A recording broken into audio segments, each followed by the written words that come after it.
What up, guys? Welcome back to the channel. I just wrote a quick newsletter on a topic that's super important to me and what I'm doing and how I think it can help you. So I just want to cover that real quick in this video. So the topic that I want to discuss is called creating clarity.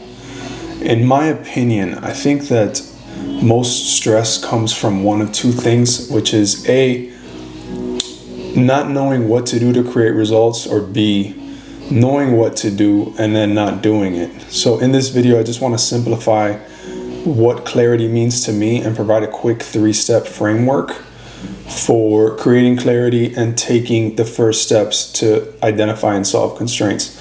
So for me, what clarity means is having awareness on actions or inputs that need to be taken to produce results.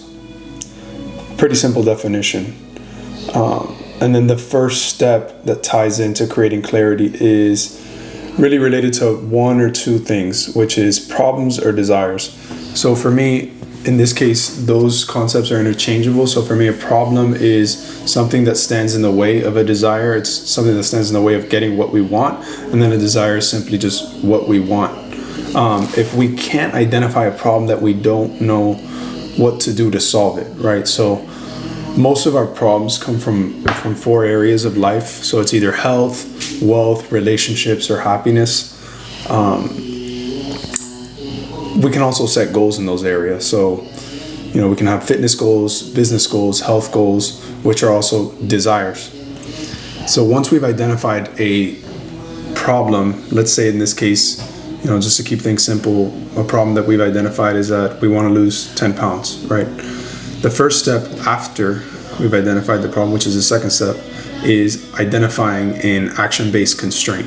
So action-based constraints, essentially what that means to me is, what are the 1 or 2 or 3 things that I can list that if done consistently will solve this problem? So for the issue of losing 10 pounds, I know that if on a daily basis I move more active, and I eat less, those are 2 consistent steps that I can take to working towards solving that problem. Then the third step of the framework is identifying the first steps to work towards those action-based constraints. So what are the first steps to moving more? Let's say, for example, I decide I want to walk 8,000 to 10,000 steps a day moving forward consistently, or I want to join a running club or start doing martial arts. Those are all first steps to that action-based constraint of moving more. Then the second action-based constraint is eating less or eating more consciously. So what are some first steps that I can take towards eating less? For example, I can get all the junk food out of my house. Number 2 is I can actually schedule an appointment with a nutritionist, or consume some information from some knowledgeable people in the nutrition space. Those are all action-based first steps to the action-based constraint, which is eating less.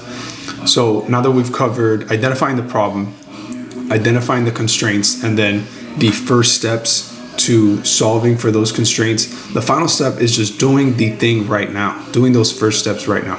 And if you can't do them right now because it's, you got to go to sleep or you have another appointment, put it on your calendar as the ASAP thing to do. Because I think that a lot of us get stuck because we can't identify a step small enough to take action towards. So this is something that has helped me tremendously as far as creating clarity and getting unstuck. And it's something that I think can help you if you implement it. If you have any questions in the comments, and subscribe for more tips like this. Thanks.